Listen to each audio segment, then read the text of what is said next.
Ali Khamenei Israel पर पलटवार का ऑर्डर कब देने वाले हैं?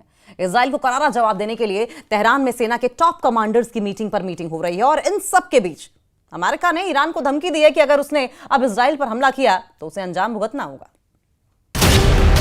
अमेरिका की चेतावनी के बाद भी परमाणु बम गिरने के खतरों के बीच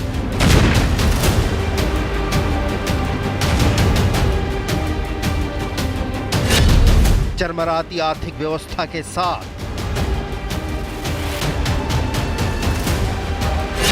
और सबसे बड़ी बात की तबाह हो जाने के अंदेशे के बावजूद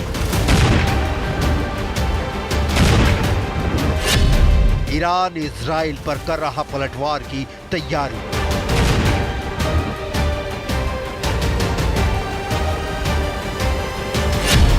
ईरान का इंतकाम बाकी है।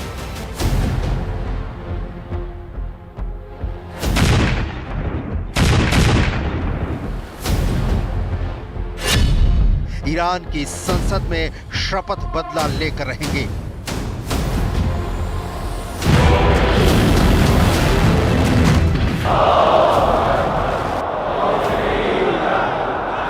ईरान खोल रहा है। Supreme leader Ali Khamenei meeting पर मीटिंग कर रहे हैं। रिवोल्यूशनरी गार्ड्स के टॉप कमांडर तेहरान में डेरा डाले हुए हैं। राष्ट्रपति पेजेश्कियान, रक्षा मंत्री और आर्मी चीफ को ऑर्डर पर ऑर्डर जारी कर रहे हैं। इजराइल ने हमला कर ईरान को बदले की आग में जलने के लिए छोड़ दिया है। ईरान अब इंतकाम की तैयारी कर रहा है। कहा जा रहा है कि ईरान इजराइल पर ऐसा भीषण हमले की तैयारी कर रहा है जो मिडिल ईस्ट के इतिहास में अब तक नहीं हुआ है।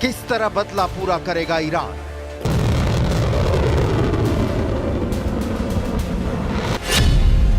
क्या है ईरान की युद्ध की तैयारी?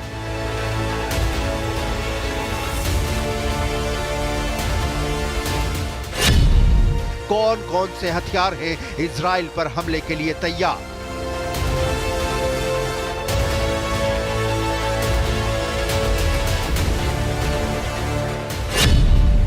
अली खामनेई कब तक देने वाले हैं इजराइल पर अटैक का ऑर्डर?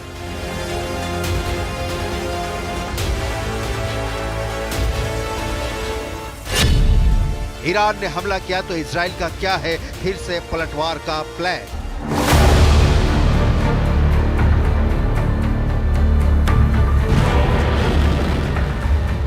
सवालों की डिटेल देखनी बहुत जरूरी है।